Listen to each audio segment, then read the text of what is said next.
Assalamualaikum warahmatullahi wabarakatuh. Perkenalkan, nama saya Eko Setiawan, mahasiswa program studi Sistem Informasi Universitas Bukan dengan NIM 0569351115. Pada kesempatan kali ini saya akan menjelaskan tugas praktikum 3 mata kuliah struktur data tentang algoritma depth first search dan breadth first search menggunakan bahasa pemrograman Java. Oke, pada tugas 3 kali ini ada 2 soal. Soal nomor 1, buatlah program pencarian menggunakan algoritma depth first search atau DFS dalam bahasa Java. Gunakan graf dengan 10 node yang mewakili A0, A1, A2, A3, A4, A5, A6, A7, A8, A9 hubungan antar node. Lakukan pencarian angka n pada graf tersebut dengan DFS. Lalu jelaskan tahap demi tahap pencarian dan gambarkan dengan rinci prosesnya. Oke, masuk ke pembahasan soal nomor 1. Di baris pertama saya mengimport Java util bintang seperti ini agar kita bisa menggunakan struktur data linked list. Kemudian lanjut ke baris ketiga, saya membuat kelas utama bernama tugas 3 DFS seperti judul filenya.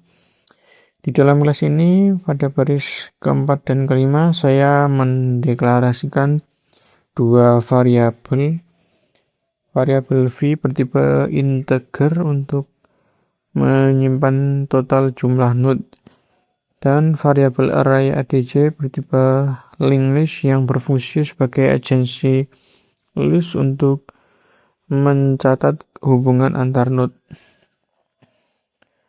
Lalu di baris ke-9 terdapat konstruktor tugas 3 DFS. Tepat di atasnya pada baris ke-8 saya menambahkan anotasi express warning uncheck untuk memberitahu bahwa compiler agar mengabaikan warning terkait konversi array generics di Java sehingga output konsol nanti tetap bersih. Di dalam konstruktor ini nilai v yang dimasukkan akan disimpan sebagai jumlah node. Kemudian pada baris ke-12 dan 13 program melakukan perulangan for untuk membuat linked list kosong pada masing-masing node yang nantinya akan diisi dengan daftar node tetangganya. Masuk ke baris 17 ada fungsi add each in v in w. Fungsi ini bertugas untuk menyambungkan dua node.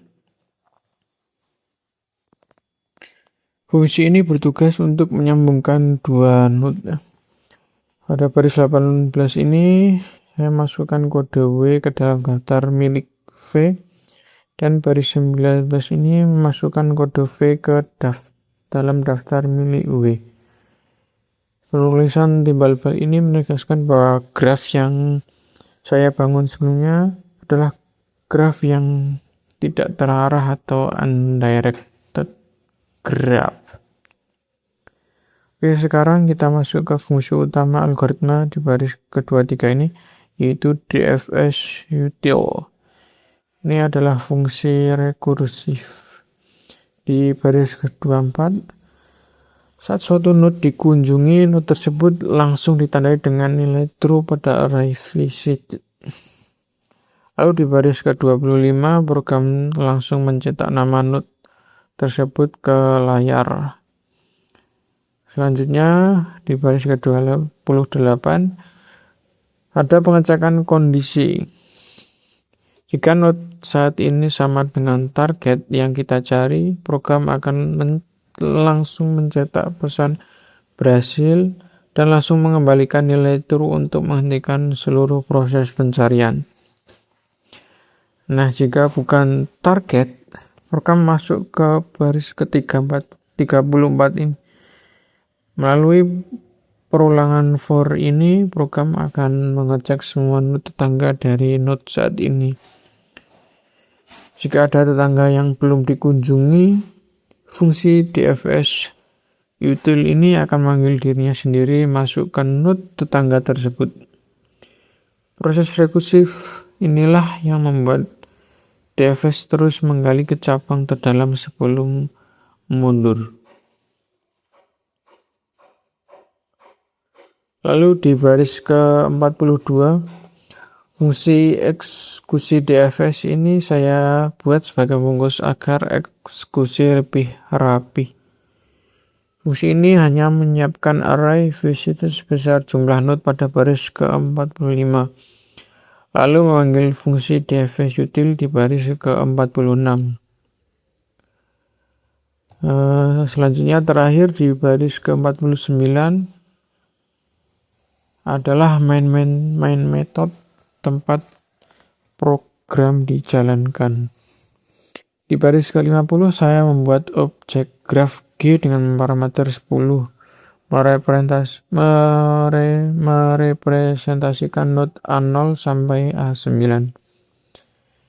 Pada baris ke-53 hingga 61 saya mendefinisikan bentuk grafnya. Di sini saya mendesain graf bercabang seperti struktur pohon. Misalnya A0 terhubung ke A1, A2, dan A3, lalu A1 bercabang lagi ke A4 dan A5, dan seterusnya. Di baris 63 saya mengatur titik awal pencarian di A0 atau angka 0. Lalu di baris ke-64 saya mengatur target yang dicari adalah A7 atau angka 7. Selanjutnya di baris ke-66 pencarian DFS dieksekusi. Oke, jika program saya jalankan, kita bisa lihat hasilnya di konsol ini sesuai sifat DFS yang mencari secara vertikal atau depth. Alurnya dimulai dari 0, menukik dan ke cabang pertamanya yaitu A1 hingga ujungnya di A9, lalu mundur mencari cabang lain ke A5, A2, A6, dan akhirnya masuk ke cabang A3 dan sukses menemukan target A7. Lalu soal nomor 2, buatlah program pencarian menggunakan algoritma breadth first search atau BFS dalam bahasa Java. Gunakan graf dengan 10 node yang mewakili A0, A1, A2, A3 sampai A9. Tentukan sendiri nilai hubungan antar node. Lakukan pencarian angka n pada graf tersebut dengan BFS. Lalu jelaskan tahap demi tahap proses pencarian dan gambarkan dengan rinci prosesnya. Oke, untuk penjelasan soal nomor 2, pada bagian awal ini strukturnya sangat mirip dengan DFS tadi. Di baris pertama saya mengimpor Java util bintang, lalu dalam kelas tugas 3 BFS saya mendeklarasikan variabel v untuk jumlah node dan array agency list bernama adc pada baris ke-4 dan 5. Selanjutnya di baris 8 hingga 14 adalah konstruktor. Saya juga menyempatkan express warning uncheck di sini agar terhindar dari warning compiler. Konstruktor ini bertugas menginisialisasi array linked list kosong untuk setiap node. Lalu di baris 17 saya membuat fungsi add each, logikanya sama persis dengan program soal nomor 1, yaitu untuk menghubungkan dua node secara timbal balik karena graf ini bersifat tidak terarah. Perbedaan utama BFS ada pada fungsi di baris ke-23 ini, yaitu eksekusi BFS. Algoritma BFS sendiri tidak menggunakan rekursif, melainkan menggunakan metode queue atau antrean. Pada baris ke-27 dan 28 saya menyiapkan array boolean visited untuk melacak node yang sudah dikunjungi serta membuat objek queue menggunakan linked list. Di baris ke-31 node awal atau start ditandai dengan sudah dikunjungi. Lalu di baris ke-32, not awal tersebut dimasukkan dalam antrean queue. Selanjutnya masuk ke baris ke-35. Terdapat perulangan while. Selama antrean tidak kosong, program akan terus berjalan.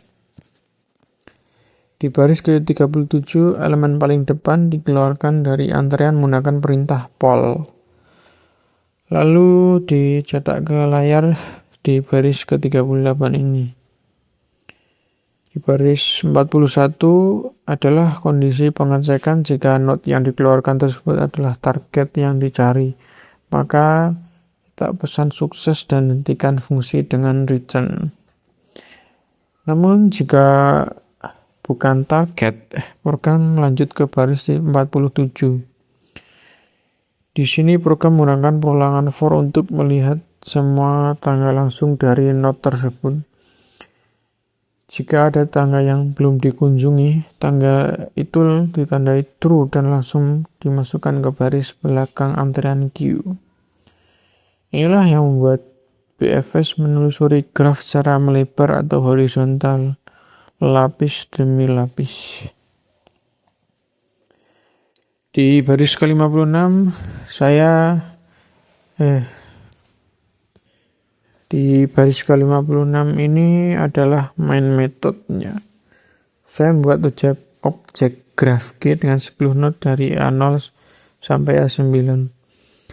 Kemudian menghubungkan node-node tersebut di baris 60 sampai 68.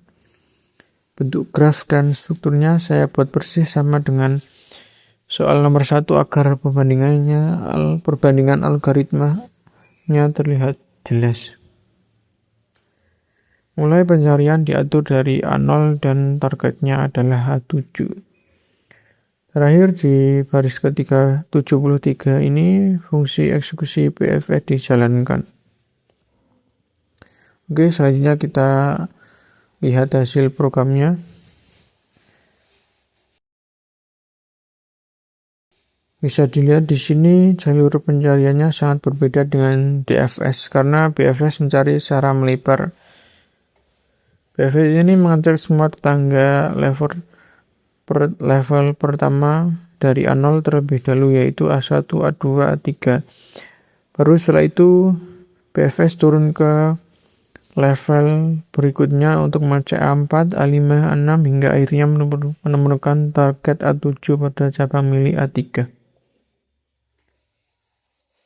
Demikianlah penjelasan tugas 3 mata kuliah struktur data tentang algoritma Deep Research dan Brief Research dari saya. Terima kasih atas perhatiannya. Mohon maaf apabila ada kekurangan dan kesalahan selama menyampaikan video ini. Terima kasih.